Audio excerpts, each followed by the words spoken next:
Supreme കോടതി ഇടപെട്ടിട്ടും doctor സിസയ്ക്ക് pension അനുവദിച്ചിട്ടില്ല. ഗവർണറും സർക്കാരും തമ്മിലെ പോരിന്റെ ഇരയായ സിസയ്ക്ക് മുന്നിൽ ഒരുപാട് കടമ്പകൾ.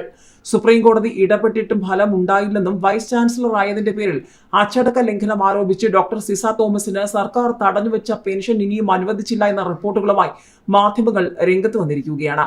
വൈസ് ചാൻസലർ പദവി സംബന്ധിച്ച് ഗവർണറും സർക്കാരും തമ്മിലെ പോരിന്റെ ഇരയാണ് സാങ്കേതിക സർവകലാശാല വൈസ് ചാൻസലറും Barton Hill government engineering college പ്രിൻസിപ്പലുമായി വിരമിച്ച ഡോക്ടർ സിസ തോമസ്. 2023 മാർച്ച് 31 വിരമിച്ച സിസ തോമസിന് ഒരു വർഷമായിട്ടും പെൻഷൻ ലഭിച്ചു തുടങ്ങിയില്ല. സർക്കാരിന്റെ അനുമതി കൂടാതെ VC പദവി ഏറ്റെടുത്ത സിസ തോമസിനെതിരെ അച്ചടക്ക നടപടിയെടുക്കുന്നതിന് മുന്നോടിയായി കാരണം കാണിക്കൽ നോട്ടീസ് അയച്ചെങ്കിലും ഈ നീക്കം ഹൈക്കോടതി റദ്ദാക്കുകയായിരുന്നു. ഇതിനെതിരെ സംസ്ഥാന സർക്കാർ സുപ്രീം കോടതിയെ സമീപിച്ചെങ്കിലും കഴിഞ്ഞ മാസം 5 ഹർജി ഫയലിൽ സ്വീകരിക്കാതെ തള്ളി. ഗവർണർ സർക്കാർ പോരിൽ സർക്കാർ ജീവനക്കാരെ ബലിയാടാക്കരുതെന്നും താക്കീത് നൽകി. അത് കഴിഞ്ഞ് ഒരു മാസം പിന്നിട്ടിട്ടും പെൻഷൻ സംബന്ധിച്ച് ഒരറിയിപ്പും ഡോക്ടർ സിസയ്ക്ക് ലഭിച്ചിട്ടില്ല. സമാന അനുഭവമാണ് കാസർഗോഡ് ഗവൺമെന്റ് കോളേജ് പ്രിൻസിപ്പലിന്റെ ചുമതല വഹിച്ചിരുന്ന ഡോക്ടർ M രമയ്ക്കും ഉണ്ടായത്.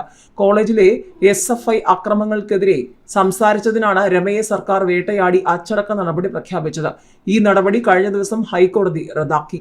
ചാൻസലറായ ഗവർണറെ അവഗണിച്ച് സാങ്കേതിക സർവകലാശാല വൈസ് ചാൻസലർ നിയമനത്തിന് സെർച്ച് കമ്മിറ്റി രൂപീകരിച്ചുള്ള സർക്കാർ ഉത്തരവും ഇതിനോടകം ചർച്ചയായിരിക്കുകയാണ്. ഗവർണറാണ് സെർച്ച് കമ്മിറ്റി രൂപീകരിക്കേണ്ടത്. ചാൻസലർ സ്ഥാനത്തു നിന്നും ഗവർണറെ മാറ്റാനുള്ള സംസ്ഥാനത്തിന്റെ വാഴ്സിറ്റി ബിൽ ഗവർണർ പിടിച്ചുവെക്കുകയും പിന്നീട് രാഷ്ട്രപതി തടയുകയും ചെയ്തിരുന്നു. UGC ചെയർമാൻ, കേരള ഉന്നത വിദ്യാഭ്യാസ council vice chairman APJ Abdul Kalam, സാങ്കേതിക സർവകലാശാല എന്നിവയുടെ നോമിനികളെയും സർക്കാരിന്റെ 2 നോമിനികളെയും ഉൾപ്പെടുത്തിയാണ് സർക്കാർ സെർച്ച് കം സെലക്ഷൻ കമ്മിറ്റി രൂപീകരിച്ചത്. കമ്മിറ്റി അംഗങ്ങളുടെ പേര് മറ്റൊരു ഉത്തരവിലൂടെ പുറത്തുവിടുമെന്നും ഉത്തരവിൽ പറയുന്നുണ്ട്.